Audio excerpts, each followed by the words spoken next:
Boa noite, de novo, mais uma vez. Hoje vamos falar de algo, eu acho que extremamente valioso, mas que eu acho que é algo que é colocado como se pudesse ter sido fruto do nada e não de uma construção. É como se família fosse apenas um substrato genético. Eu brinco que gato e cachorro também têm filhos. E não é por gato e cachorro terem filhos que eles formam uma família. E isso porque ao falarmos então em família, do que é que estamos falando? De uma agregação qualquer de pessoas? Ou para ser família, damos a isso alguns adjetivos? Então, família, como é que vocês entendem isso?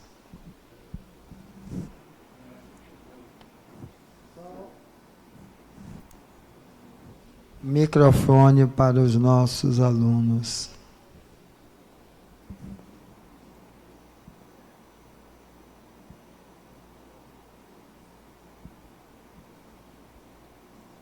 Boa noite, Fernando. Começam por dois, né? Uma família começa por dois, pai e mamãe. Atualmente, família começa com um, com dois, com três, com quatro, depende de como a gente defina. Então eu volto à pergunta de novo, né? Família, o que é?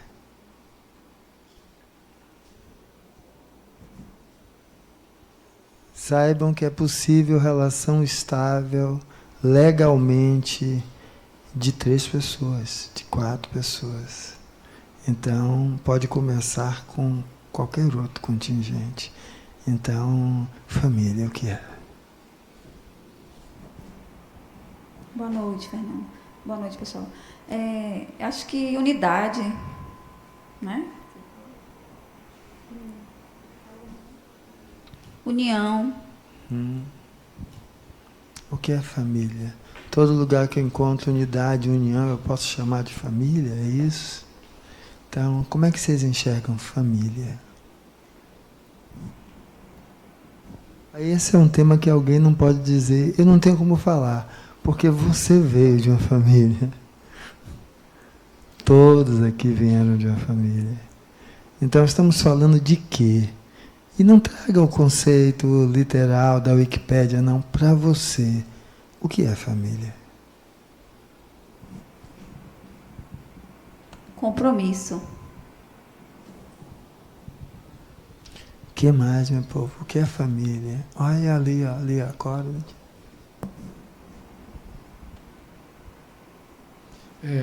Tirando pela minha, né, que eu conheço poucas, mas a minha foi fantástica. Meus pais namoravam, andavam de mãos juntas ainda, etc.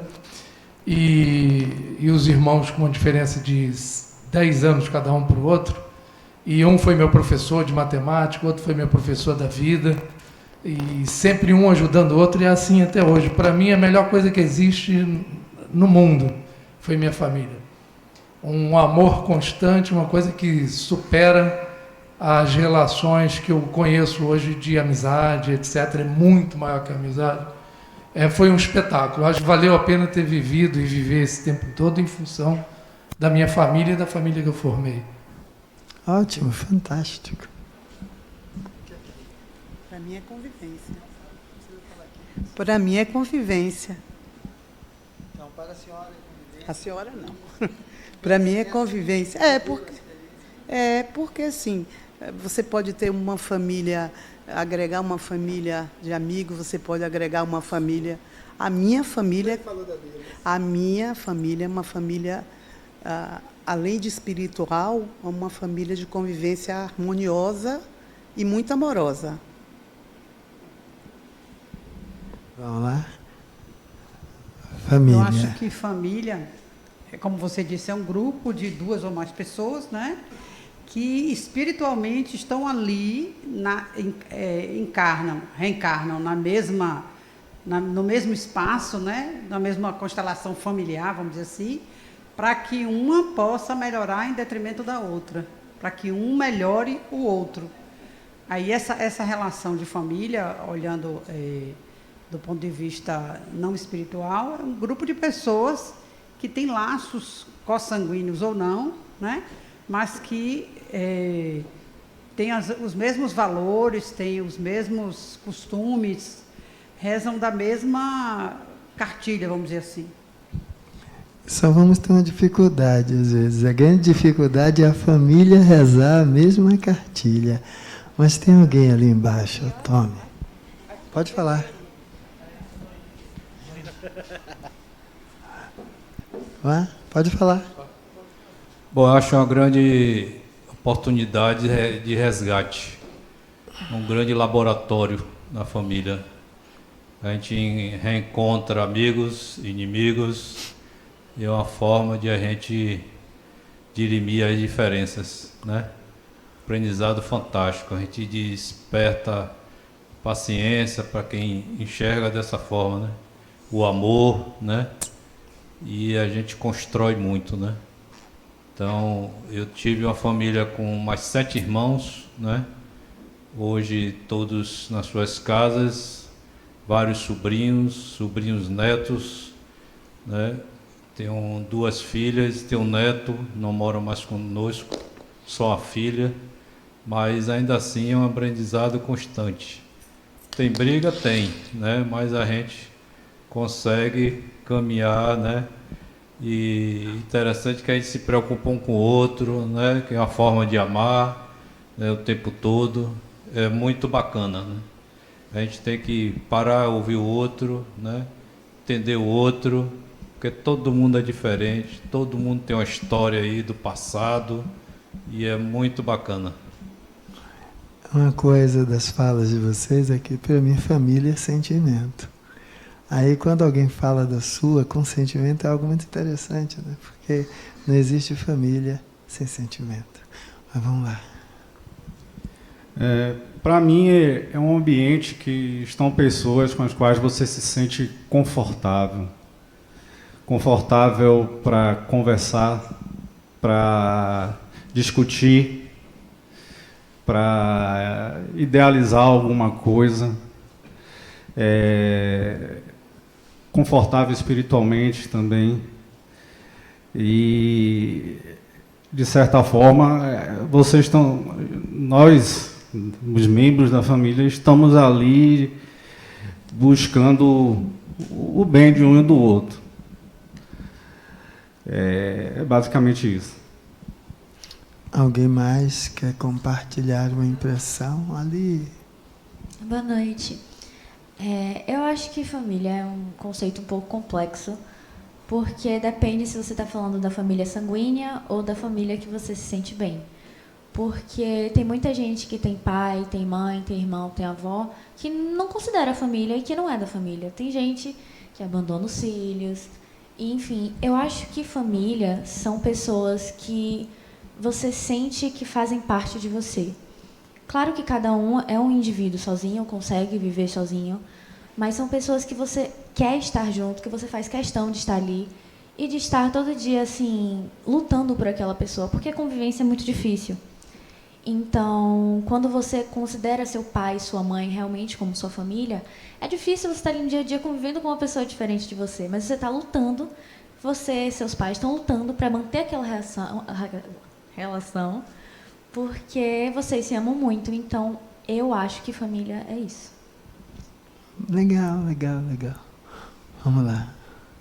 O espírito agora tomou coragem, porque a médium ia falar por ela, mas pode falar. Boa noite. Eu tiro por mim mesmo, né? Eu me sinto uma pessoa bastante feliz. Tenho um ciclo de amizade muito grande, tenho minha família sanguínea, minha família que me criou, e tenho minha família no espiritual. E fora a amizade, né? Que graças a Deus, onde eu chego, todos me abraçam. E ali eu também formo outra família. E na minha família mesmo, no meio de 14 irmãos, comigo 15, só uma falecida, Meus irmãos, minha mãe, meu pai, sempre me tiveram assim como uma pessoa diferenciada, tipo uma liderança, que eu consigo entender a todos, independente do problema, eu consigo ser aquela irmã, filha, mãe também, que eu sou mãe de 3 filhas. Então, nesse contexto todo, eu sempre procurei ter Deus comigo e sempre procurei essa elevação antes mesmo de estar aqui, né, aprendendo para evoluir. Então, eu consigo lidar com essa situação toda. No outro dia mesmo, minha irmã falou comigo, minha irmã por parte de pai. Ah, somos meio irmão. Eu falei, está passando metade do sangue aí? Somos irmãos, independente de pai ou mãe diferentes. É a gente aceitar um ao outro como cada um é, como cada um são, respeitar o espaço de cada um e o amor incondicional, que é o que Deus tem para com a gente. Porque cada um está aqui num grau de evolução diferente do outro, mas se a gente souber respeitar o espaço de cada um, a gente consegue sobreviver. Tem quebra-pau, tem agonia, mas eu sempre procurei não estar envolvida no meio dessas coisas e vou levando. Para mim, todo mundo está no meu coração e eu amo todos iguais. Se deixar, o Espírito faz a aula toda, viu? Eu vou precisar retomar agora. Gostei. Eu vou precisar que alguém leia para mim isto aqui. Aí eu acho que eu vou precisar de um dos dois, aí você ou ela. Se aproxima e lê aí o que é que está no texto. Porque para quem está sentado está longe, a letra ficou pequena.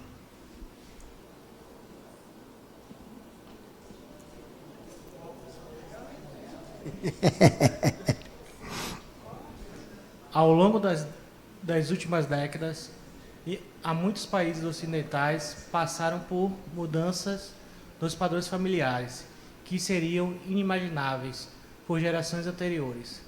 A grande diversidade de famílias e formas de agregados familiares tornou-se um traço distintivo da época atual. As pessoas têm menos probabilidades de se virem a casar que no passado e fazem numa idade mais tardia. O índice de divórcios subiu significativamente, contribuindo para o crescimento das famílias monoparentais. Constituem-se famílias recompostas através de segundos casamentos ou através de novas relações que envolvem filhos de relações anteriores. As pessoas optam cada vez mais por viver com coabitação antes de casamento ou em alternativa ao casamento. Em resumo, o mundo familiar é hoje muito diferente do que era há 50 anos atrás. Apesar das instituições do casamento e da família ainda existirem e serem importantes nas nossas vidas, o seu caráter mudou radicalmente. No entanto, não foi só a família e a composição do agregado familiar que sofreram alterações. A mudança nas expectativas criadas pelas pessoas nas suas relações com os outros foram igualmente importantes. Esse texto, para que a gente possa compreender de fato como o contexto família precisa ser visto de maneira bem mais ampla. Então, ao falarmos em família, e se quisermos falar no coletivo, porque a gente adora falar a gente, né? Então, como a gente gosta de falar a gente, para que a gente seja a gente, temos que levar o que está aí descrito como uma realidade do nosso contexto social. E uma outra questão também nisso é porque as relações, o nível de submissão das relações eram muito grandes. Então nós tínhamos famílias que eram duradouras, porque alguém se submetia, calava, e por isso era duradoura. E alguns ainda dizem que no passado as famílias eram mais duradouras do que hoje. É porque a submissão era maior. Hoje, a mudança nas expectativas criadas pelas pessoas nas suas relações com os outros foi importante. Porque a ideia não é mais essa, certo? A ideia é, antes o tempo de sobrevida era curto. Então não dava nem tempo de ter ninho vazio. Quando o ninho ficava vazio, a gente já estava partindo para a vida espiritual. Pelo menos a grande maioria, né? Hoje nossa sobrevida chega aí a 85 anos, então dá tempo de os filhos saírem, os netos chegarem, saírem, e lá vamos nós tocando isso adiante. Por que que eu trouxe isso? Porque uma coisa é falar de família há 5 décadas atrás, 7 décadas atrás, e falar de família hoje. Então, do que é que nós estamos falando? Tem uma coisa do conceito de família que eu acho básico e necessário ser integrado. A família é a célula da sociedade. E assim como um corpo tem células com diferentes características, as células da sociedade têm diferentes características.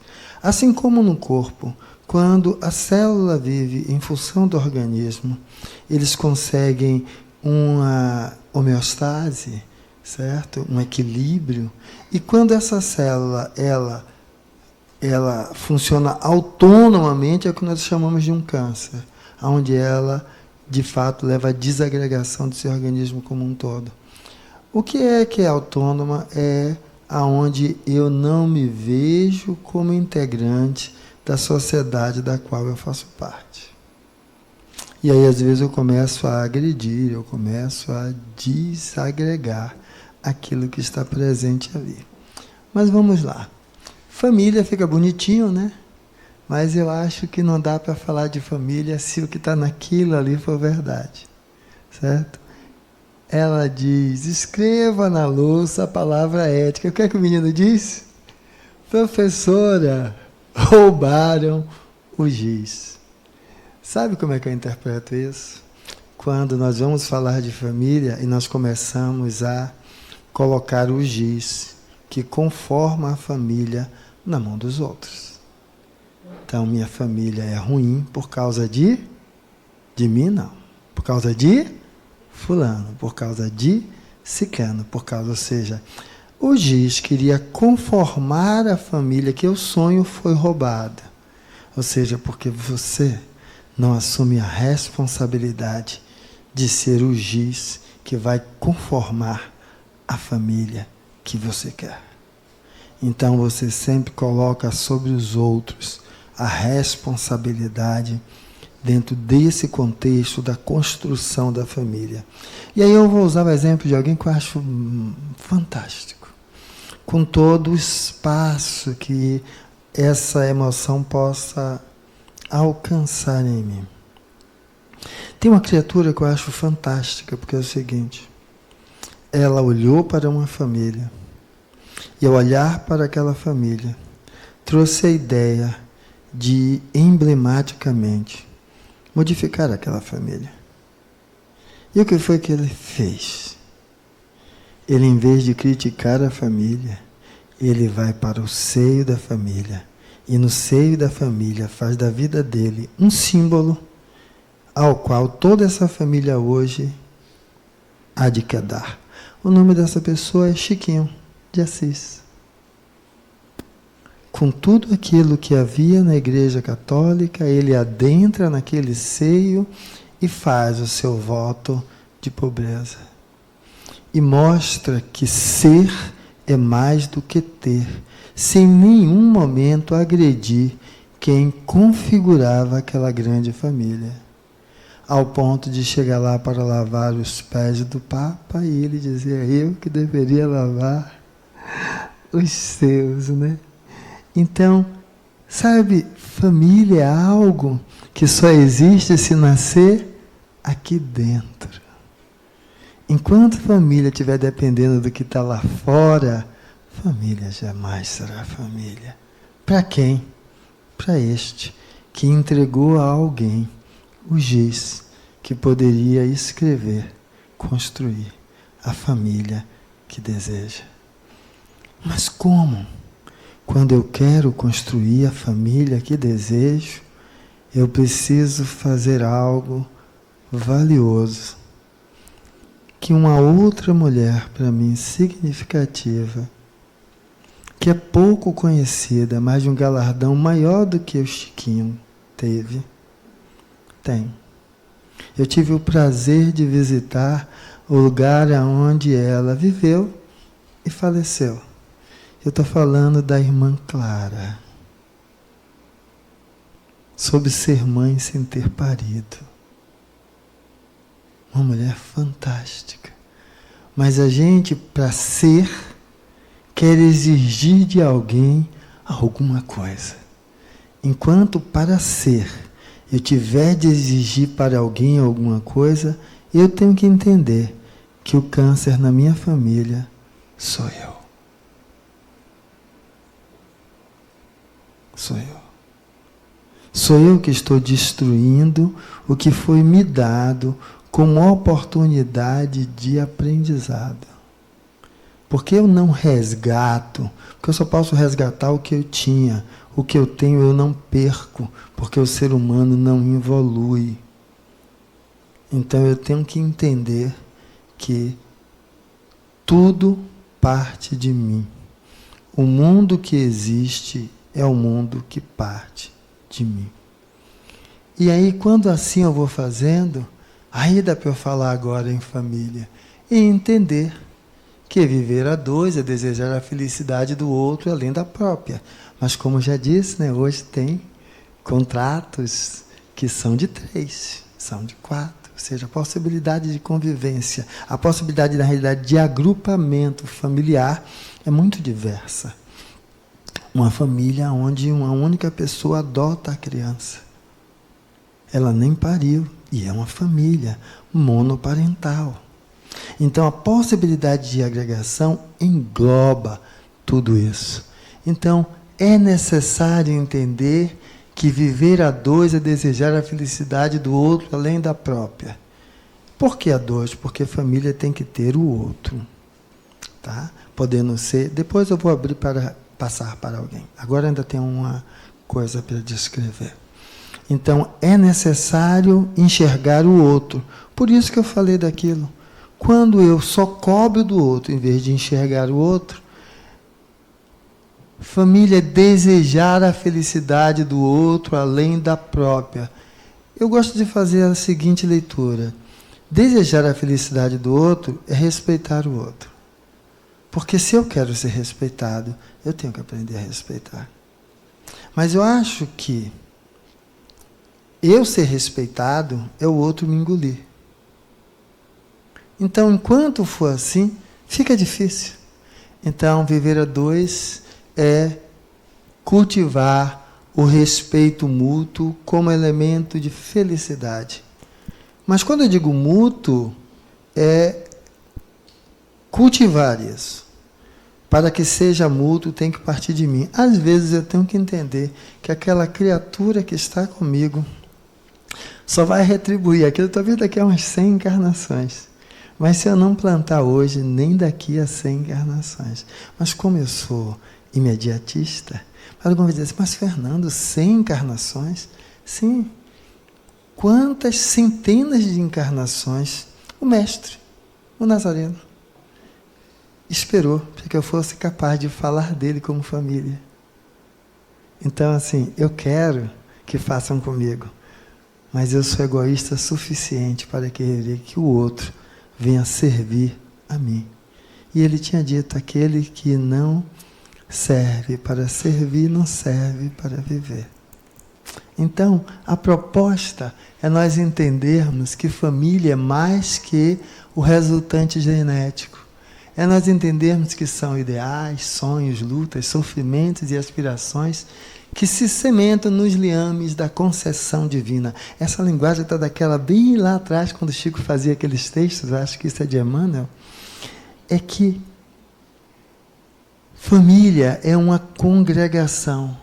Mas, Fernando, se você fala que começa em você, como é que é congregação? Eu tenho que respeitar o sonho do outro. Eu tenho que respeitar o sonho do outro. Quando eu respeito o sonho do outro, eu começo a fazer. Eu tenho que respeitar os ideais do outro. Como assim, Fernando? Olha, eu posso não concordar com o que você pensa. Eu posso pensar de maneira completamente diferente, mas você tem o direito de expressar aí o que você pensa. Porque senão não há convivência, há submissão e imposição. Sofrimentos e aspirações que se cimentam. É porque a ideia de que o sofrimento transformava alguma coisa. Sofrimento transforma o quê? Nada. Nada. O que transforma é o que você faz a partir daquilo que você está vivendo. Enquanto você fica sofrendo, nada se transforma. Agora, quando você se utiliza da experiência para refletir e modificar sua vida, aí acontece. Porque esse sofrimento transformasse, a Lemos de Brito seria um lugar fantástico. Certo? Mas não é. Então, vamos entender que isso estava adequado a um contexto da época. E aonde eu estou trazendo, para que eu possa depois abrir, é que é preciso entender que estamos falando aqui, por estar numa casa espírita, de uma realidade espiritual. Quando estamos falando de mim, de vocês, de nós. Porque esse corpo sem espírito não existe. Então, toda a realidade é espiritual. E aí, o espírito sobrevive após a morte do corpo. Até agora vocês já tiveram várias aulas dizendo que sim, né? Conserva as suas características e individualidade? Sim. Conserva a sua vontade e seus sentimentos? Sim. Por isso que se aqui a gente se agrega, quando desencarna, a gente vai fazer o quê? Se agregar de novo. Então, por isso que temos família material e temos família espiritual, aonde o que estamos chamando de família espiritual é que aqui é uma agregação de espíritos encarnados.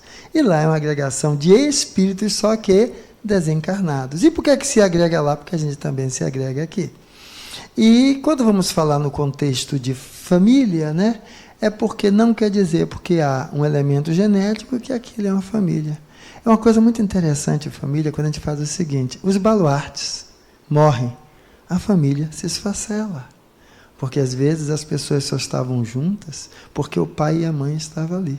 Na hora que o pai e a mãe desencarnam, as disenções valem mais do que a congruência. Era uma pseudo-família. E normalmente porque era uma pseudo-família, porque as pessoas aprenderam a se tolerar. E a ideia não é tolerai-vos uns aos outros, a ideia é amai-vos uns aos outros. Mas nós ainda cultivamos ferrenhamente tolerai-vos uns aos outros.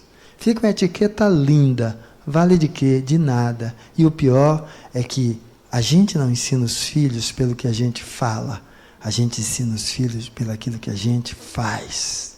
Então estamos vivendo em uma família disfuncional e estamos ensinando nossos filhos também a manterem e alimentarem uma família disfuncional.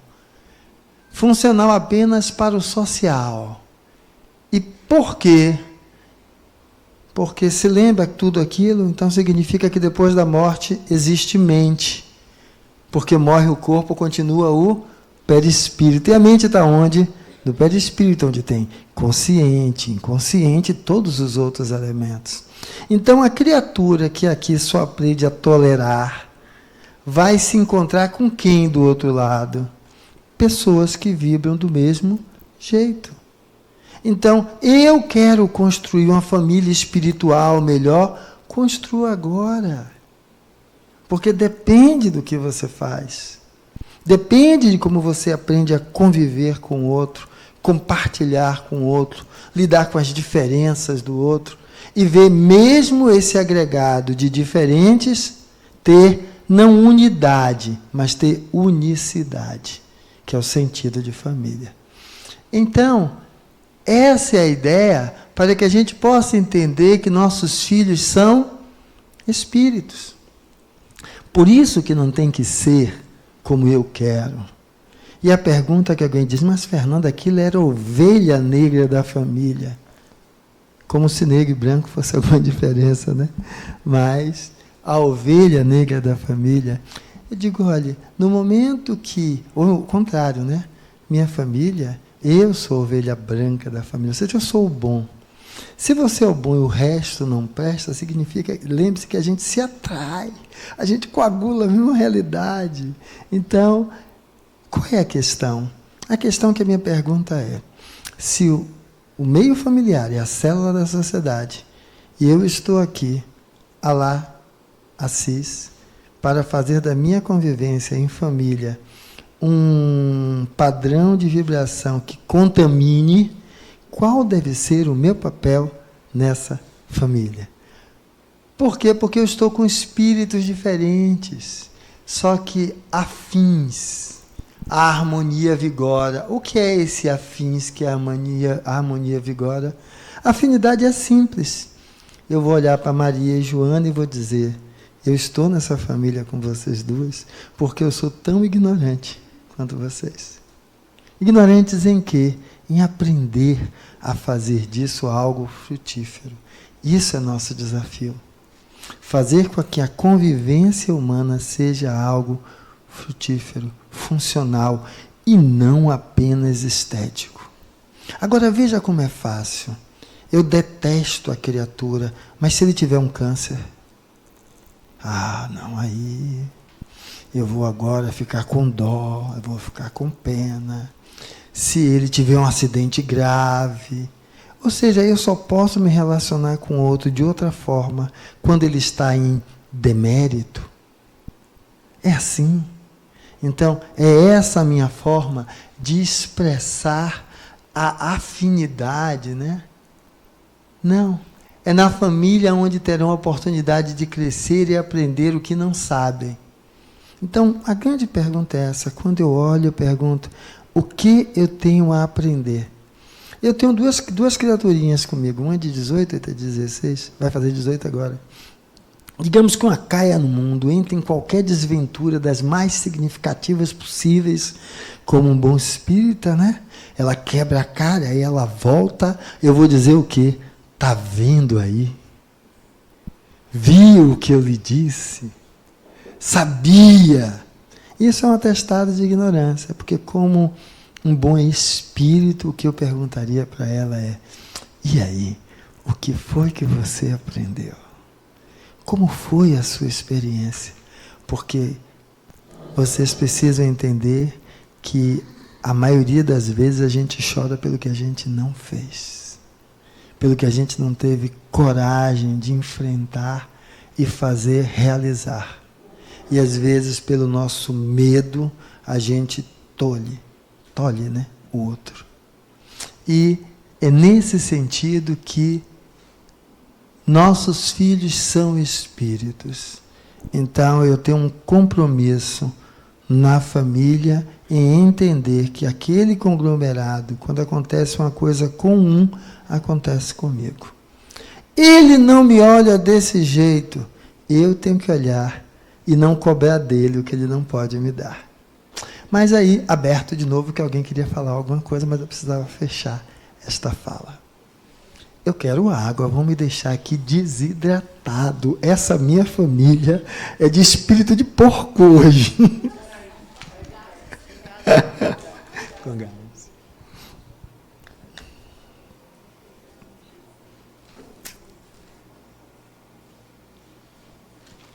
Fernando, boa noite.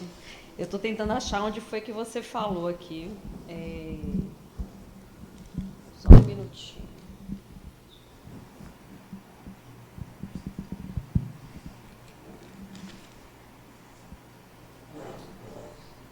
Não estou achando.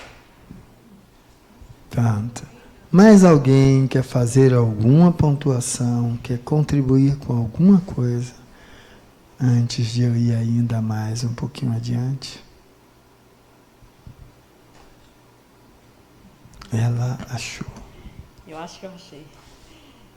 Não, você falou assim sobre enquanto para ser eu tenho que exigir de alguém alguma coisa. Enquanto para ser eu tenho que exigir alguém de alguma coisa, né?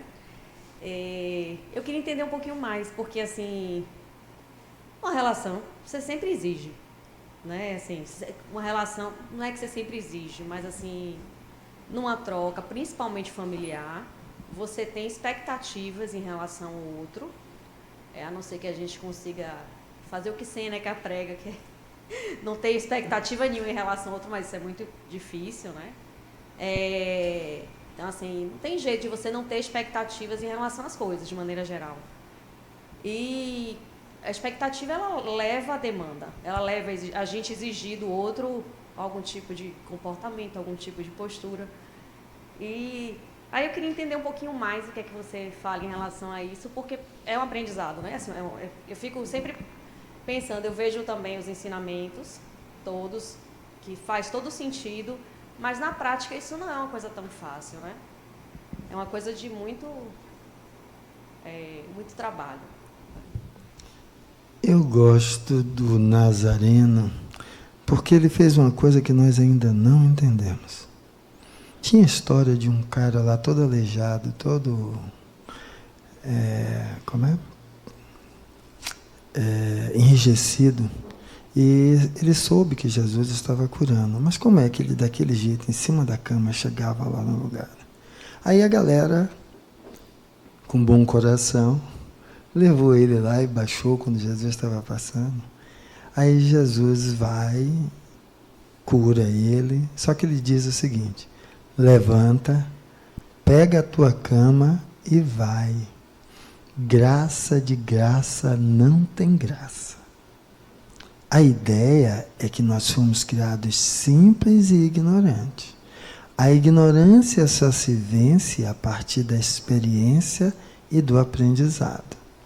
Nós queremos e por vezes colocamos o saber no lugar da sabedoria. Saber é ferramenta, sabedoria, saber usar. E saber usar só se constitui através do exercício do uso da ferramenta. Então, eu faço esse discurso para lembrar de uma coisa.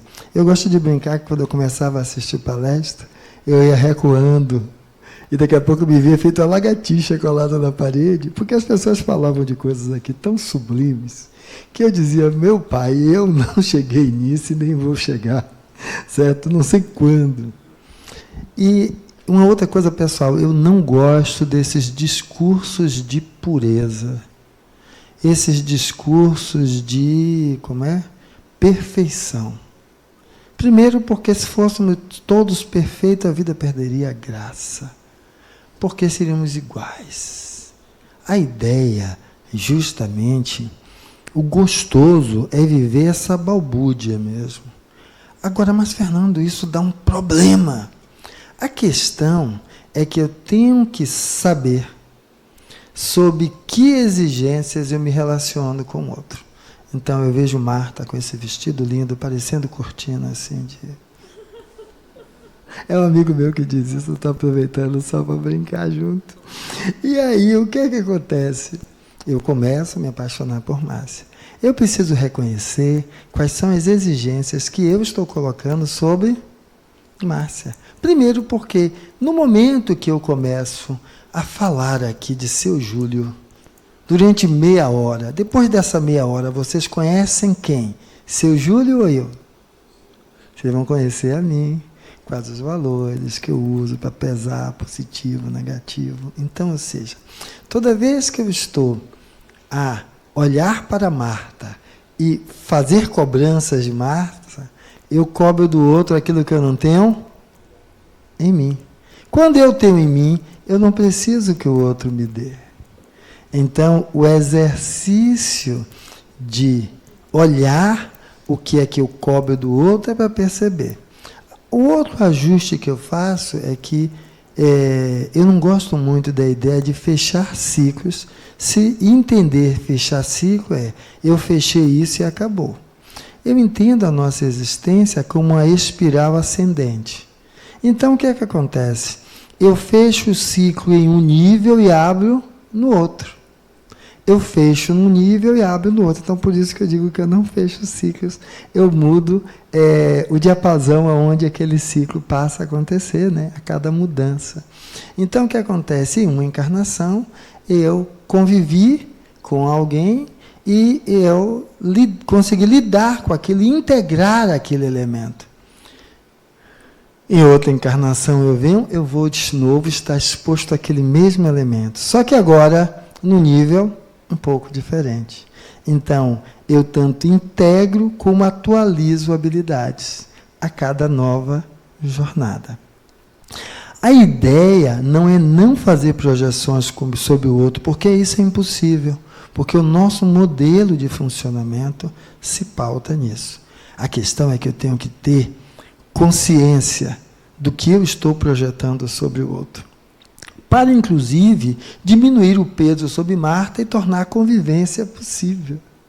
Porque, inicialmente, eu projeto sobre Márcia a minha princesa, e depois a minha dragoa, certo? Então, eu transformo de um lado para o outro. Então, a ideia é, eu preciso saber, porque quando eu transformo em princesa, quando eu transformo em dragoa, também sou eu. Então, a relação não é alcançar a perfeição, é alcançar a autopercepção. Então, primeiro é alcançar o autoconhecimento, aquilo que eu consigo olhando de maneira mais simples. E a autopercepção, eu vou ter que agora pegar os meus elementos inconscientes que estão nesse automatismo, por isso que a relação com o outro é tão rica. E por isso que a relação entre família não é de resgate, é de autopercepção e autodescobrimento. Que quando eu faço isso, tá, eu vou entrando em contato com a realidade do meu ser. Então, se olhar desse jeito, esse é o sentido. Então, o sentido é que eu preciso perceber. E aí, quando eu percebo, eu vou começando a olhar como é que eu mudei no transcorrer do tempo. Quando eu olho isso na linha do tempo. Então, se você olhar como é que você via a relação interpessoal, quando você tinha 15, 25, 35, 45, você vai ver que mudou. E se mudou muito pouco, é porque você não se permitiu vivenciar, porque você se protegeu, porque uma das formas de não viver é excesso de proteção. Não quer dizer não ter prudência, mas quer dizer se cristalizar em uma convicção para não permitir viver, que é aquela história, nós temos que ser capazes de dar a outra face. O que é dar a outra face? É porque, como é o nome? Flávia me traiu, certo? Os 5 filhos que eu tive com ela não eram meus, era do carteiro, do padeiro, porque eu era estéril. Eu digo que agora eu não vou confiar em mulher mais nenhuma. Eu não vou viver mais nada. Quem é que está perdendo a oportunidade? Eu. Então, dar a outra face é não negar a si mesmo a oportunidade de fazer o quê? Começar agora e construir um novo fim. Então, essa é a ideia. Não é de ser perfeito, nem puro. É a ideia de se perceber nesse processo contínuo. E aí, o que é que a gente vai trazer? Esses espíritos trazem em si todo um passado mais ou menos longo de experiências, equívocos, conquistas, realizações, consequentemente um programa a executar na vida que reiniciam juntos de nós. Todos aqueles que vêm têm isto. Agora, como é que é esse programa? O programa é assim. Se Júlio gosta de uísque, eu também, eu fiz isso uma vez aqui, a pessoa diz assim, mas eu não bebo, ele disse que eu estava bebendo, é só fictício, viu, Júlio? Júlio gosta de uísque, eu também, e aí nós vamos fazer um programa juntos. Nesse programa vamos tomar o quê? Uísque. Então o programa é aquilo que eu coagulo na minha encarnação com o outro que temos de afinidade enquanto necessidade de aprendizado. E não é aquilo 2 mais 2 é 4. Então, nós nos reunimos dessa forma. Então, por isso, que quando Júlio não vai, mas Jorge está livre e também gosta de uísque, o que a gente vai fazer? Júlio fica lá e a gente toca o barco. Então, Um tempinho, me perdi até nas ideias do que eu ia falar, mas de uma forma resumida, então, no plano espiritual, quando a gente retorna, ficamos com aquelas pessoas, os espíritos que têm mais afinidade, né, no mesmo nível de energia. Então, assim, o objetivo maior da família é justamente permitir a gente ter aquele desenvolvimento espiritual, né, ou seja, naquele seio, trabalhar nossas expiações e nossas provas. Esse é um ponto. O outro ponto que eu queria que você colocasse, você falou lá atrás sobre submissão. E aí eu queria que você falasse um pouco sobre renúncia, porque às vezes as coisas se confundem, porque assim, hoje em dia, como você comentou, é muito fácil você se separar, se divorciar, mas será que você também não está não querendo renunciar a alguma coisa, entende? É uma das perguntas que daria para a gente ver o seguinte: aonde de fato havia submissão e agora há tolerância zero, né? Então, qualquer coisa, as relações viraram fast food. A gente tira daqui, bota dali, certo? A televisão quebrou, a gente não conserta, a gente joga fora, a gente compra outra. Relação não funcionou, vai para esse mesmo lugar. Uma coisa que eu acho rico nisso é que a relação de submissão é a relação onde eu vivo no silêncio para que você seja feliz. E depois de 40 anos de convivência, você diz, não, mas eu tenho uma relação linda. Você nunca me perguntou. Ou você me perguntou, mas de uma forma que você não dá espaço para que eu vá lhe responder. Então, do alto do lugar onde eu estou, eu sei que não adianta falar, porque você não é capaz de ouvir. Então, isto marca esse elemento. Agora, para que essa submissão tivesse existido, há uma renúncia. A questão é, aonde a minha renúncia nega a mim mesmo? Porque é onde eu estou me ferindo para estar com você. Aonde o algoz de mim sou eu mesmo. E aí, só cada um pode responder. Porque quando eu não estou me ferindo, eu acho que é uma renúncia. Mas uma renúncia porque eu renuncio à necessidade de você coadunar com o que eu penso. E vou seguindo. Continuo a minha vida. Eu não submeti a minha vida ou cristalizei a minha vida para viver com você. Mas eu continuei a minha vida independente de não concordar com você ou de discordar com você. Só que eu não trabalhei, eu não transformei a minha discordância com você em uma guerra, em um conflito. Eu consegui perpassar por aquilo e ir adiante. Como validar? Só cada um. Há um tempo atrás, quer dizer, bota aí uns 48 anos, 10 anos, tinha uns sorteios de brindes para quem ficava ouvindo ali o rádio, né? E aí era Dia Internacional da Mulher. E aí o que acontecia? Falou um advogado, uma médica, uma odontóloga, uma engenheira, tudo falando lá da mulher, né? E aí liga alguém. E essa pessoa que liga falou com muito empenho, né, sobre o feminino ali e tudo. Sim, qual é a sua profissão? Ela fez dona de casa. Parece que valia assim, ó. A questão é que aonde ela se realizava naquilo ali. É um querer julgar o que é realização para o outro.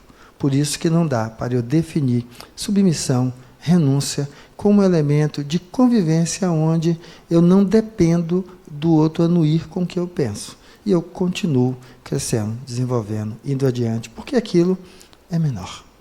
E eu consigo lidar com aquilo. Só cada um para poder validar isso. Deixa eu só passar uma aqui que eu quero voltar para que vocês possam fazer uma outra coisa.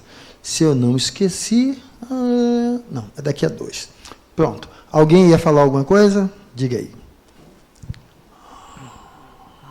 Boa noite, Fernando. Naquela construção do planejamento da família, você tem a parte das afinidades que você escolhe para crescer junto, e existem também as não afinidades, advindas de adversidades passadas, e que nessa vida isso fica, de uma certa forma, em alguns casos, latente. Enquanto no planejamento, enquanto espírito, havia o sentimento de adversidade em relação ao outro indivíduo? Ou esse sentimento no mundo espiritual ele é isento e você vem para cá e reconecta com ele? Não sei se eu fui claro. O que é afinidade? A gente só acha que é afinidade quando é tudo a favor. Afinidade pode ser tanto para um lado quanto para o outro. A afinidade é pelo espaço de aprendizado. E às vezes a afinidade vai lidar entre duas pessoas que têm comportamento diametralmente oposto. E há uma afinidade que os reúne para que aprendam a encontrar o meio termo. Então, a gente vai configurar mais ou menos dentro dessa situação, como a gente vai ver. Então, na realidade, a afinidade que eu tenho dentro de um contexto é o que me levou a coagular a existência daquele contexto. Então, eu tenho, o outro tem. Coagulamos uma existência comum, há uma afinidade entre nós. Uma afinidade pelo aprendizado. Então, o elemento de afinidade é esse que a gente aí reúne. Pessoal, eu vou querer o seguinte, para que a gente possa voltar. 4 questões. Eu pedi para que vocês ficassem em trios. Eu quero que cada um dos trios pegue uma dessas perguntas e discuta, porque eu vou retomar a partir disso. Pergunta 1. Qual o papel da família no desenvolvimento da sociedade? Pergunta 2. Qual a sua responsabilidade pessoal dentro do grupo familiar? Pergunta 3. O que você tem percebido no crescimento e desenvolvimento da sociedade como reflexo da condição atual da família no tocante ao contexto do relacionamento dentro do núcleo familiar? 4. Parentes problemas são bênçãos, castigo, provas ou expiações? Qual a sua responsabilidade nesse contexto? Cada trio escolhe uma pergunta e aí eu vou dar aí uns 10 minutinhos para vocês conversarem. De novo, voltando aqui para a atenção em mim. Pessoal, vamos lá. Quem ficou com a primeira pergunta? Quem ficou com a primeira pergunta? Ali! Ali, ó. Ali. Já? Pronto.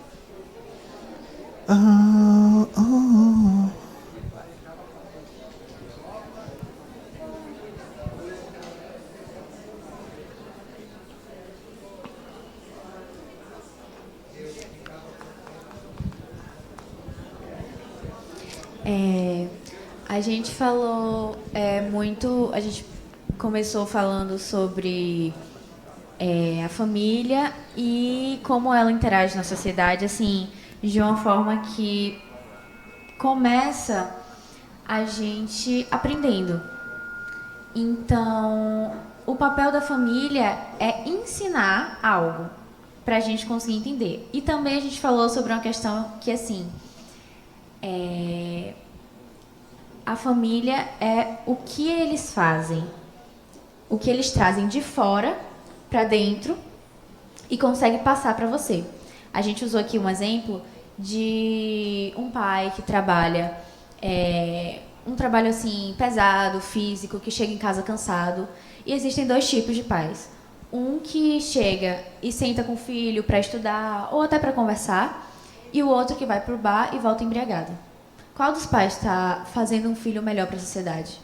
E qual dos pais está contribuindo mais para a evolução do filho e até para a própria evolução?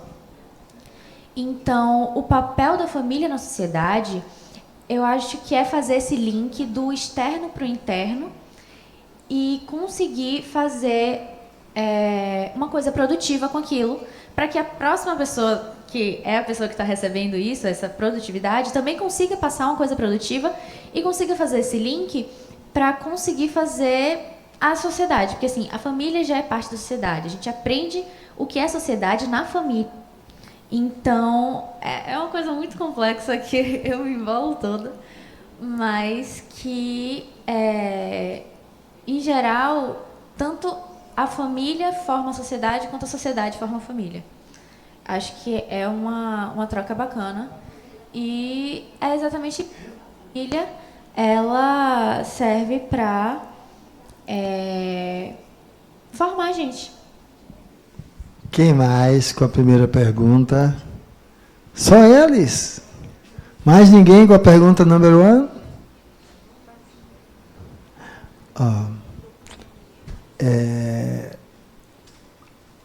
Qual o papel da família na sociedade? A gente aprende o senso de sociedade dentro da família. Porque é o que eu aprendo dentro da família que eu vou colocar lá fora. Agora, veja como não é o que o outro faz que me molda. você vai ter famílias que justamente o pai era alcoólatra e pelo pai ser alcoólatra os filhos não bebem. Então, não é o que a vida me dá, é o que eu faço com aquilo que a vida me dá. Eu que esperava, mas a família também é um reflexo da sociedade. Nós somos seres influenciáveis. Então, enquanto espíritos, encarnado ou desencarnado.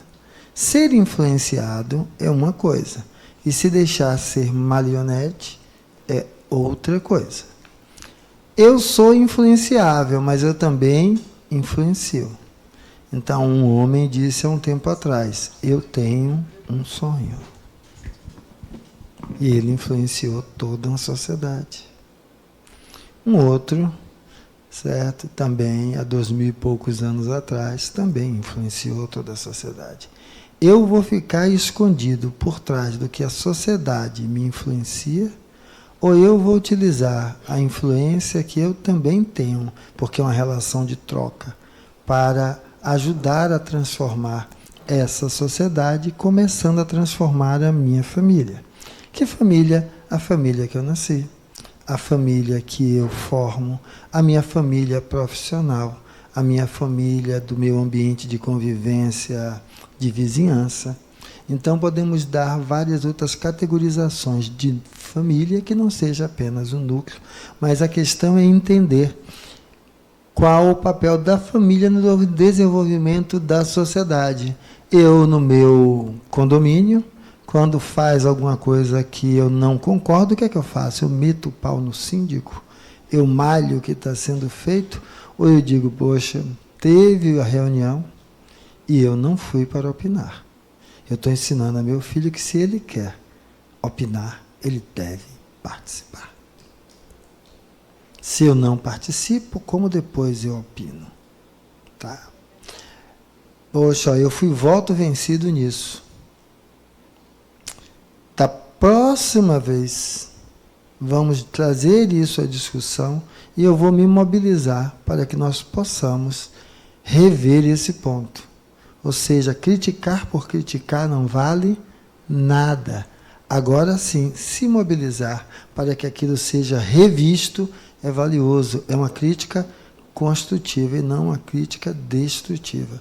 Então, por isso que o seio familiar ele vai influenciar no tipo de sociedade que aí se desenvolve. Então, o papel da família é, temos que aprender em casa. Meu filho trata a minha empregada como? Porque é ali é que eu tenho que educar. A minha tinha uns 9 para 10 anos. Eu estava saindo de manhã, e aí a menina que dava dela, ela é uma empregada. Eu voltei, botei o jaleco, botei as coisas, sentei e fiz, seu pai é empregado. Todos nós trabalhamos para uma instituição ou alguém. É no trabalho que seu pai faz a cada dia que ele se realiza. E quer ser respeitado. Da mesma maneira que eu quero ser respeitado, ela quer ser respeitada. E o que você está fazendo é um desrespeito a ela. Tinha 9 para 10 anos. Fomos discutir o que era isso. E naquele dia eu cheguei atrasado no colégio, no trabalho. Podia, né? Não foi nada, mas deu para... É que por isso que a sociedade muda. Por isso que a família muda a sociedade. Porque ali é o primeiro nicho de convivência social que nós temos. Então, precisamos olhar. Tem famílias que, ao contrário, um irmão puxa uma faca, o outro puxa o cabo de vassoura, certo? E alguém cruza e diga a eles que se resolvam, né? Então, lógico, cada um tem uma forma de educar e formar. Eu acho que a forma de chegar-se a um ponto em comum não é essa. Mas podemos fazer. Pergunta 2.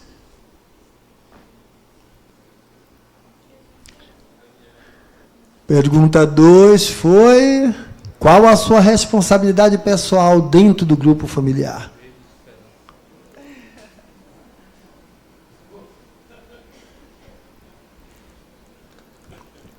Boa noite, pessoal. Nós começamos aqui a dialogar, Walter e Elton, E Walter escolheu a pergunta, depois eu confessei aqui que seria a última que eu escolheria, porque eu me sinto extremamente responsável pela família. E aí surgiu esse nosso diálogo. Elton começou a falar que ele se sentia muito responsável no passado e hoje não tanto, porque ele considerou mais o núcleo agora, ele, a filha, né, e a esposa. E antes tinha o pai, a mãe, os irmãos. Então, antes ele achava mais responsável, hoje menos. Foi aí que a gente começou a falar que isso é meio relativo, da responsabilidade realmente que lhe é dada ou daquela que a gente entende como responsabilidade nossa. Aí eu citei para eles um pouquinho o porquê que eu não queria, né, assim, voltar ao assunto de responsabilidade, que eu, há 20 e poucos anos atrás, eu me sentia aquela filha assim, toda certinha, responsável, e disse, tô cansada disso, saí de Porto Alegre, vim para Bahia, para ficar longe das responsabilidades de pai, mãe, de irmão. E, passado 2 anos, meus pais e meu irmão vieram para cá, e eu acabei sendo responsável novamente. Meu irmão veio desencarnar aqui 2 anos depois, e aí ficou eu, meu pai e minha mãe exclusivamente aqui. Hoje em dia, minha mãe tem problema de saúde, então é eu, meu pai e minha mãe, e a responsabilidade minha. Eu também não sei até onde eu peguei para mim, até onde foi me dada, né? Mas a gente começou a tratar assim de responsabilidade. Quer complementar, Elton? Ok. Quem mais ficou com esse tópico e pode compartilhar conosco ali? Ó. Camisa 3 da seleção. Só que ele é um homem prudente. Ou seja, a última palavra é dele. Ela vai falar, ele vai dizer sim, senhora. Vamos lá, deixa eles colocar. Tá com a 2 também? Vai lá.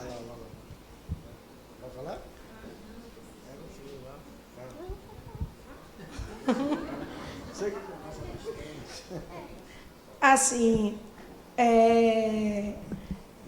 eu escolheria qualquer uma das 4 perguntas, porque eu digo que eu aprendi muito na minha família e venho aprendendo.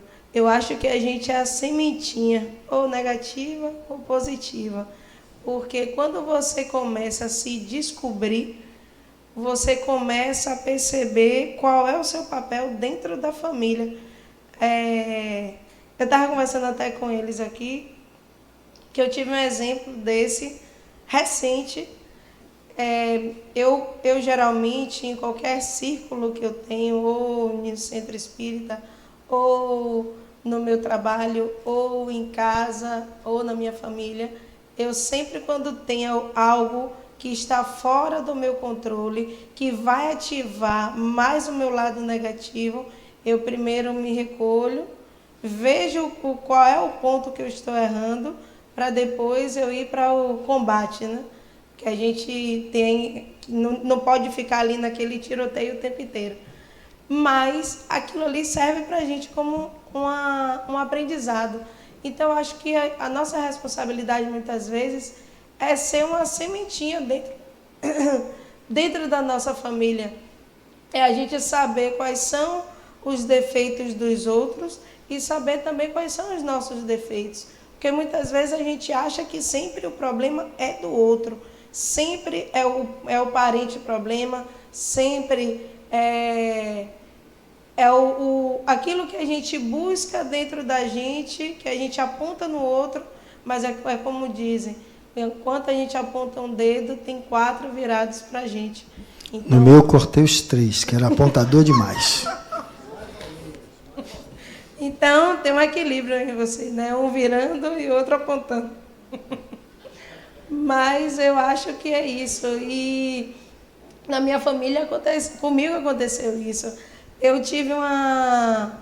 Eu saí da minha família, via como uma ovelha negra, e depois, com o conhecimento que eu fui buscando, foi mudando esse contexto e eu comecei a ajudar aquelas pessoas que antes não me viam com esse olhar, mas também aprendi com essas pessoas. ver o que eu tenho de defeito e que eu preciso melhorar. E muitas vezes a gente sai da nossa família, a gente se afasta, mas acontece em outros círculos da nossa vida situações iguais, ou muitas vezes a gente não vê, não percebe. Acontece no nosso trabalho, acontece no lugar, no círculo que a gente esteja, na amizade, em qualquer ponto, uma situação para a gente perceber que não é a nossa família, somos nós. Então, aquele papel ali vai ser refletido, o seu ser vai refletir no que o outro vai achar de você. Ok. Meu amigo agora?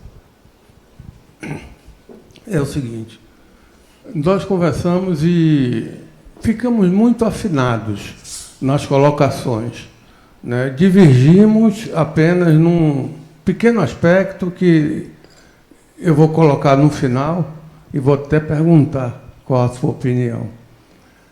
Em suma, o que é que nós achamos? Na família, nós temos que procurar, buscar a prática do que nós aprendemos com o Senhor, né? Nós temos que buscar a harmonia, nós temos que empreender o amor, nós temos que buscar o equilíbrio e, sobretudo, nós temos que buscar o aperfeiçoamento de todos, nosso e de todos, pelo exemplo, né? Nós temos que praticar o bem, nós temos que ser bons, nós temos que atender às leis universais, às leis de Deus. Agora, qual é a dúvida que ficou? Qual foi o ponto que ficou de divergência? É porque algum de nós achou o seguinte: eu tenho que ser bom, eu tenho que ser correto, eu tenho que interferir ou tentar influir no comportamento dos outros membros da família, eventualmente até uma ovelha negra, pelo exemplo. Já outro membro entendeu o seguinte: sim, pelo exemplo, mas não só pelo exemplo, é uma obrigação dos membros da família proteger, serem responsáveis também pela ovelha negra, e não só pelo exemplo. Essa é a pendência que ficou. Entendeu? Que eu até pediria esclarecimento sobre o seu entendimento. Eu fiquei mais velho, né? Ele tem pouca telha, que eu tenho pouca telha aqui, mas eu fiquei mais velho agora. Esse senhor bateu. Eu estou para fazer 60, e eu digo que eu já estou nos 60. A pessoa diz que eu estou na crise, agora a crise incorporou. Mas, brincadeiras à parte, primeiro, eu não tenho que ser bom. Eu não tenho que fazer o bem. Ter que ser bom e ter que fazer o bem, eu acho que é algo compreensível para como foi sendo construído a linguagem do espírito que enquadrava isso na toga religiosa, que era uma maneira mais simples de dizer para o outro que ele precisava rever as suas atitudes. Eu preciso entender que se eu convivo com Suzane, estamos num grupo familiar, e Suzane é o cão, viu? Que tem de seca, minha filha. Eu tenho que trabalhar com Silvane da seguinte forma: para eu estar agindo como ela age, como é que eu precisava estar? Isso é uma relação de empatia, me colocar no lugar do outro. Para agir como ela age, eu precisava estar assim. E estando assim, o que é que eu esperaria do outro? Crítica ou auxílio? Que me dissesse o que eu quero ouvir ou o que eu preciso ouvir. Então, no momento que eu me coloco no lugar dela, a relação de empatia faz com que eu agora não seja alguém que está a acusá-la, mas perguntar como, tá? Como é que reagiria? Como? Então, ou seja, eu faço da experiência com o outro um espelho para que eu possa me ver. Mas, lógico, alguns vão dizer assim, mas quer dizer que tudo que eu vejo no outro está em mim? Não. Tudo que me incomoda no outro, tem um componente aqui que ainda precisa ser, digamos, você lembra que eu falei de, em vez de fechar ciclos, eu entendo que é fechar, se olhar no nível, mas é que ir pedindo mais, ou seja, aquele amor que eu já tenho, ele precisa mais um degrau, mais um degrau. Então, eu não tenho que fazer o bem. Porque quando eu trato só Suzane de uma maneira condescendente, de uma maneira mais, com maior acolhimento, eu não estou fazendo bem, nem estou sendo bom. Eu estou sendo com ela aquilo que, de fato, eu ia querer se eu estivesse naquele lugar. Lógico que tem uns masoquistas, né? Mas se eu dissesse, eu queria que me chicoteassem. Por que é que eu acho que o sofrimento é a forma de resolver isso? Qual é o trauma que eu tenho que transforma o sofrer numa forma do outro se transformar? Então, eu tenho que entender que a minha relação de empatia com o outro não é nem para ser bom, nem para fazer o bem. Agora, o que é que acontece? Quando eu me coloco no lugar do outro, eu vou deixar de ser aquele que está julgando o outro, para ser aquele que está tentando entender o outro. Quando eu estou tentando entender o outro, eu estou fazendo um movimento de criar uma relação de maior o quê? Equilíbrio e harmonia. O bem ou o bom será consequência dessa atitude. Então, aí é que eu moldo para que seja diferente. Eu saio da toga religiosa, que é ter que fazer o bem. O que é bem num momento pode não ser no outro. O que é bom numa situação pode não ser na outra. Então, eu trago a relação para a necessidade de uma contextualização empática. Com quem do outro que está ali? Aí eu começo a aprender. Porque é justamente isso que acontece. Eu lembro um caso do casal Nardelli, né, que jogou a menina lá pela... Quando eu olho para aquele caso, eu pergunto, Fernando, quão doente eu precisava estar para fazer aquilo com minha filha? Porque eu só faria aquilo se estivesse doente. Então, eu olho para aquele espírito como alguém que precisa de auxílio e não de punição. Como vivemos em comunidade, viver em comunidade significa respeitar as normas de conduta dessa comunidade. Vai ter que responder por isso. Mas eu vou olhar para aquela pessoa enquanto espírito, que para fazer aquilo precisava estar doente. E para um doente ele precisa o quê? Tratamento, de auxílio. Ele precisa de acolhimento. Acolhimento não é dizer aplaudir o que ele fez, não. Acolhimento é entender empaticamente como estava para fazer aquilo. Então, é dessa forma que eu saio dessa questão. É que não é nem fazer o bem e nem ser bom. É saber se colocar no lugar do outro e olhar a partir desse prisma. Porque Fernando já foi capaz, com certeza, de queimar pessoas vivas. Tenho plenamente a consciência, como já fui queimado também, foi feito de churrasquinho, em algumas lembranças fugazes de vidas passadas. Quando o Fernando queimou alguém, era o quê? O melhor dele era aquilo que estava ali. Então, o que está comigo? Porque ele é inferior, quem disse? Não dá para avaliar uma pessoa, você dormindo com ela durante 40 anos. Imagine você avaliar o espírito por uma encarnação. Então, busque olhar para o outro com compaixão. Certo? A compaixão, que ela exige empatia. Sem empatia, não há compaixão. Tá, ok? O outro lado é, a melhor forma de não ser responsável para comigo é denotar toda a minha energia para ser responsável para com o outro. Então, esquecer de mim para estar lidando e cuidando e fazendo do outro é uma forma de esquecer de mim. Então, só preciso saber às custas de que eu estou fazendo isso. Não há, entendo que nunca há nem certo e nem errado. É às custas de que eu estou fazendo isso. Para algumas pessoas é o próprio processo de aprendizado que ela está trazendo. Para outras pessoas é a fuga do processo de aprendizado. Então, como eu estou fazendo isso? Então, quando a gente vai olhar qual é a minha responsabilidade, uma das coisas das minhas responsabilidades é eu entender que isso não é conexão a dois. É preciso entender que isso é lindo, maravilhoso, mas eu tenho que perguntar o que me cabe naquela relação. O que me cabe naquela relação familiar? Por isso, quando eu estava descrevendo aquilo ali. E, às vezes, é isso que constitui a base que está por trás de tudo isso na relação familiar que eu tenho. Eu quero que o outro seja o que eu defino como bom, como certo, como correto. E dessa forma, não se cria relação, se cria o quê? Submissão, imposição.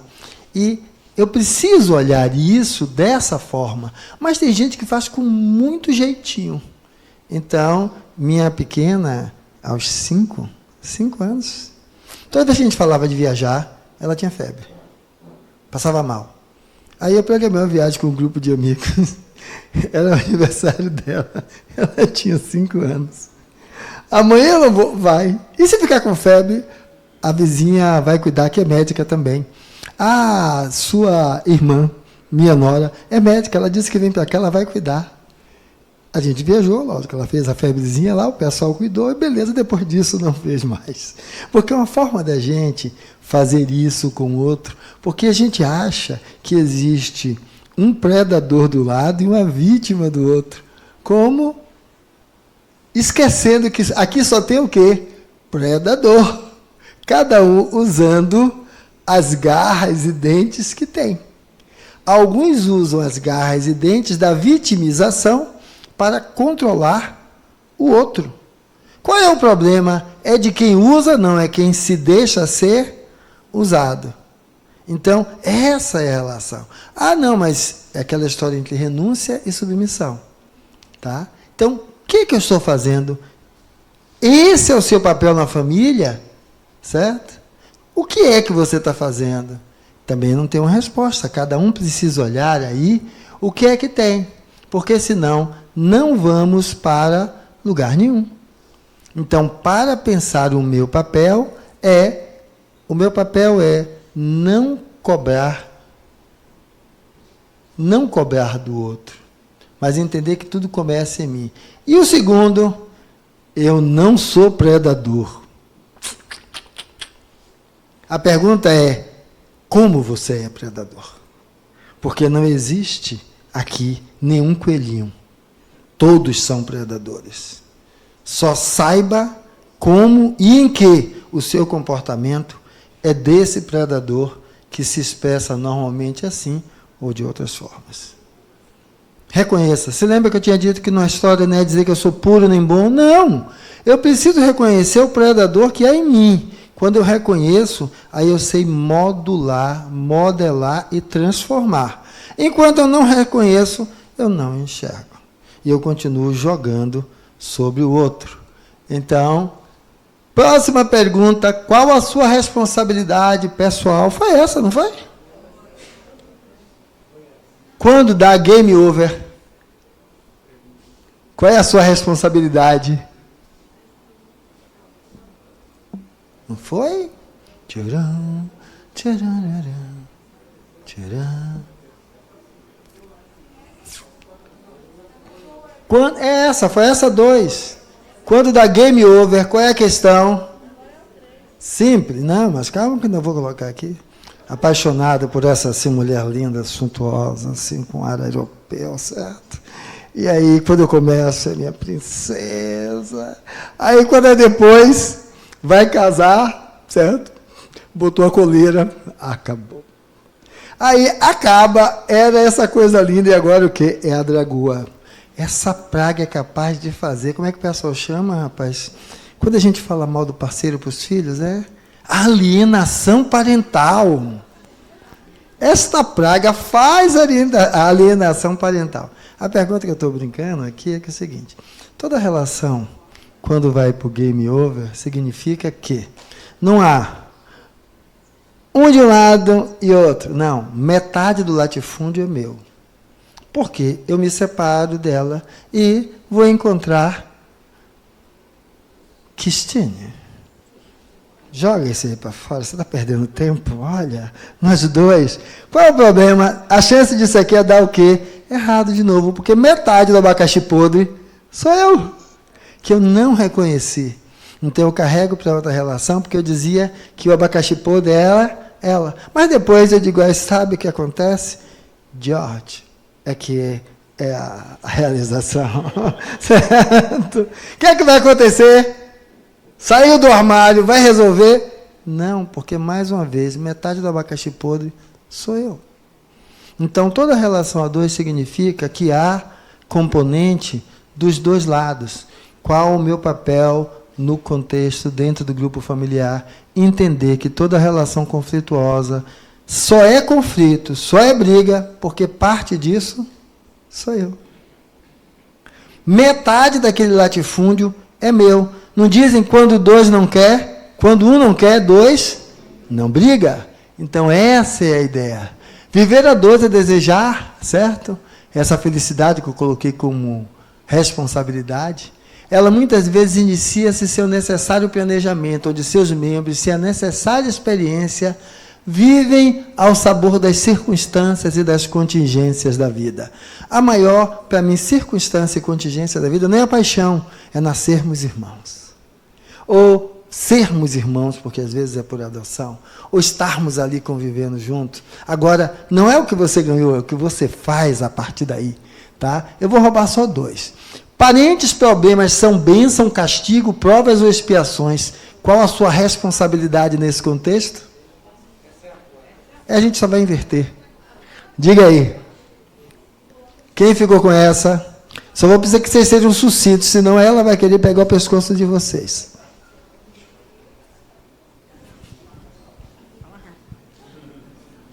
Boa noite outra vez, Fernando. Eu tenho uma boa lembrança da minha infância, né? Eu tinha um tio, ele já é falecido hoje, é desencarnado. Ele, quando chegava a nos visitar, que ele tirava folga, ele enchia os braços de coisas boas, do mercado, né? Salgado, doce. E trazia para casa, chegava lá, largava em cima da mesa, pegava nós. Eu sou mais velho de 4 irmãos. Ele pegava nós 4 e levava para o armazém, para o bar. Que ele ia tomar uma, né? Umas, né? Mas ele ia tomar conta de nós ao mesmo tempo. Ele não ia deixar nós em casa e sair para o bar sozinho. Ele levava os 4. Chegava lá, dava chiclete, dava chocolate, dava bolacha, dava Pepsi-Cola, Coca-Cola. Para mim, ele foi uma bênção. Permitia a gente jogar aquele fla-flu, aquele que a gente tinha ali, sabe? Ele foi uma bênção para mim, mas ele morreu alcoólatra, para encurtar. Só essa era a minha lembrança aqui. Teve a lembrança dela que foi criada pela outra família. Ela foi doada pela mãe e foi criada com 6 anos. E na outra família foi a que teve a obrigação de fazer tudo dentro de casa, né? Fazia tudo. As outras, o pessoal da família aquela que ela foi, era tudo... Hoje eu sou ainda bruxa, porque a minha família hoje toda me respeitam e me vê como a luz da família, apesar de eu ser a única que foi abandonada pela família, não fui criada pelos meus pais. Mas eu também sou ovelha negra, porque além de eu ser brava, eu também sou xingada, mas eu também não deixo passar nada em branco. É sempre assim, e é em todos os lugares. Então eu vejo isso para mim, a minha família, como uma prova. Eu passei uma prova desde pequena e continuo passando até hoje. É uma prova para mim entender a cabeça de cada um deles. E eles também me entender, me aceitar como eu sou. Eu acho que é uma prova. E a gente se dá bem, briga bem pouquinho. Tem uma coisa de fato, porque às vezes o que é bênçãos para uns não é bênção para outros, né? Mas uma coisa muito interessante que é preciso perceber é que a pergunta é: o que a vida quer me falar ao me colocar dentro desse contexto? Certo? Porque essa é a pergunta, porque é o que eu vou precisar viver. Eu atraí aquilo, então eu coagulei aquilo, né? Então é essa a pergunta. Então, na realidade, não há o parente problema. Na realidade, há algo que eu coagulei porque eu tenho algo a aprender ali. É uma possibilidade de aprendizado. E esse convite, às vezes, eu tenho que saber fazer uma coisa que às vezes a gente não sabe. A gente não sabe dizer não. A gente só sabe dizer sim para os outros e não para a gente. Então é preciso aprender a dizer sim para a gente precisando dizer não para os outros. Porque nos dão o lugar. Eu não vou poder dar agora, que eu vou ter que ir para outra pergunta, senão eles vão me pegar. Porque o que é que acontece quando eu faço isso? Eu não digo não. Eu preciso, não é estar dizendo não para os outros. Você tem que aprender a dizer não. Eu tenho que aprender a dizer sim para mim. Quando eu aprendo a dizer sim para mim, certo? Porque o foco não é o outro, sou eu. O que eu tenho a aprender, o que eu tenho a lidar, o que eu tenho a resolver, o que eu tenho a ver. E provas ou expiações. Na realidade, eu acho que tudo o que eu coagulo ao meu redor é responsabilidade minha. Agora, vamos entender que às vezes eu amo George. Mas a melhor forma de expressar o meu amor por George é dizer, eu lhe amo muito. Mas por eu te amar, não dá para viver com você. E às vezes o conceito de amar muito o outro é submeter-se ao outro. Isso é não amar a si mesmo. Quando a gente ama a si mesmo, vamos entender que a melhor atitude de amor para com o outro é dizer, George, só na outra encarnação. Certo? Mas, ou seja, não é o outro, é o que eu faço a partir dessa relação. Agora eu vou ter que ir para a última pergunta. Certo? Cadê? Antes que queiram comer. O que você tem percebido no crescimento e desenvolvimento da sociedade como reflexo da condição atual da família no tocante ao contexto do relacionamento dentro do núcleo familiar? Então, agora eu preciso de respostas a essa pergunta. Boa noite, Fernando. Vou tentar ser breve. Primeiro, falar sobre a noção de notícias negativas que a gente é bombardeado o tempo todo, e que, uma curiosidade, uma notícia com uma palavra negativa tem um índice de cliques 2,3% maior do que notícias que não têm essas palavras pesadas e negativas. Há de se reconhecer que tem desafios na sociedade, mas há de se reconhecer também os avanços. Os avanços que vieram da família e se refletem na sociedade, a questão da maior aceitação da pluralidade do ser, enquanto a sexualidade, quanto a questões de gênero, quanto a questões dos mais diversos tipos. A Fernanda contribuiu muito fortemente com o equilíbrio dos papéis dentro da família, o papel da mulher, o papel do homem, e essa maior divisão das responsabilidades. E isso é uma coisa que se reflete na sociedade, a mulher com maior protagonismo, que antes não tinha esse protagonismo que conquistou hoje em dia. E há de se reconhecer também os desafios inerentes ao desenvolvimento, que é observado uma terceirização da educação, de uma certa forma. Você responsabilizar a escola por educar o indivíduo moralmente, socialmente, enquanto isso é um papel dos pais.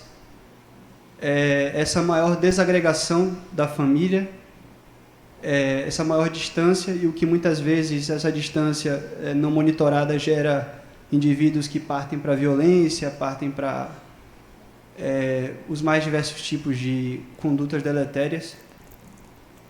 E, no mais, foi essa a discussão que nós tivemos. Há algo muito interessante que a gente precisa notar quando vamos falar dessas influências, que você começou a falar sobre os cliques negativos. Não digo que não é verdade. Eu digo que uma das minhas características é a minha maledicência. Eu prefiro ter a minha maledicência superficializada e nas minhas mãos do que ter a minha maledicência dissimulada. Porque no dia que eu disse que era maledicente, alguém fez, mas sou maledicente e sei que sou maledicente.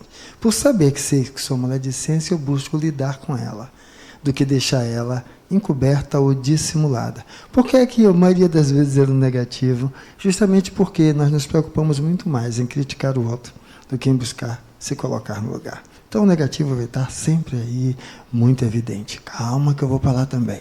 Eu queria só trazer algo aqui, que é isso. Não. Pronto. Uma das coisas foi a pluralidade quanto a gênero, orientação sexual. Por isso que dá toda aquela pleiade de possibilidades de família. Onde eu acho que é preciso haver um espaço de entendimento. Eu quero ser respeitado pelo outro, mas eu também preciso respeitar o outro. Então, eu não vou mudar a cabeça de minha mãe aos 83 anos. Certo? Então, o que é que eu preciso fazer? Criar um espaço de diálogo para que ela possa estar respeitando o que acontece comigo, como eu sou, a orientação que eu tenho, e eu também possa respeitar a forma cultural que ela se estruturou para que possa haver um ambiente de convivência harmônica, aonde não haja exatamente, haja aí onde um cede um pouco do lado, o outro cede um pouco do outro, e aquilo se torna... Porque se ela disser, não, meu filho, fique tranquilo, agora eu acho que está tudo beleza, você saiu do armário, é mentira. Eu sei que é. Não é isso. Não precisa, e agora é preciso que nós nos respeitemos para gerar um espaço para que aquilo aconteça. E nós possamos desconstruir mitos sociais. Certo? Porque senão a gente não consegue. Mais uma fala, mais curtas, para eu poder fechar esse tópico, a gente aí devolver aí a aula para elas. Eu vou tentar ser bem rápida. Vou tentar não, eu vou conseguir. Ah, gostei. O colega já falou basicamente tudo. Eu só queria trazer de uma maneira organizada o seguinte. Eu queria falar um pouco da nossa sociedade a que a gente está inserido aqui. Vou falar de Salvador, Bahia. O individualismo tem gerado questões de fortíssimo impacto na sociedade. As pessoas estão muito autocentradas. Elas, por várias questões, os celulares, notebooks, a gama de informações que ele mesmo trouxe, que nós estamos sendo bombardeados, a ausência de investimento em educação, isso vai gerando uma cultura a longo prazo, e isso vai esgarçando os laços familiares. A família não senta mais junto para almoçar, a família não tem mais tempo, e quando a família está em casa, ela está no celular, ou ela está no Netflix. Então, assim, aquela troca que existia, ela está se esgarçando e se perdendo. Então, assim, eu acho que o individualismo é uma coisa que a gente tem que combater, mas eu ainda acredito no amor. Fechei. Pessoal, o que é que eu estava sendo? Porque eu tenho que entregar para eles, e assim, tão curto. Porque, veja só, a família não era melhor e agora está pior. Nós não regredimos. A questão é que o silêncio era imposto. Certo? Minha filha, aos 6 anos, me contradizia. Minha filha, hoje, fala coisas contrárias lá, que me peita. Minha filha, eu prefiro uma mulher que seja capaz de peitar e a gente conversar, do que seja submissa, certo? Para repetir essa submissão na relação depois com alguém. Criar espaço para a conversa. Agora, uma coisa para fechar essa última palavra é que eu gosto muito do Chicão. Para mim, ele é um exemplo fantástico. Os dois, cada um feito de sua forma. Enquanto eu pichar a minha família, ela vai ser sempre uma família pinchada. Agora, no momento que eu for luz dentro da minha família, ela com certeza vai ser um pouco melhor. Então, nós precisamos chamar mais para si a responsabilidade de iluminar do que falar dos que não iluminam. Por quê? Porque isso não ilumina. Não dizendo que não tem valor, mas eu preciso fazer de que o principal na minha voz seja ser, e não cobrar que sejam. E com isso, eu fecho a minha participação aqui na família para com vocês e entrego de volta a ela.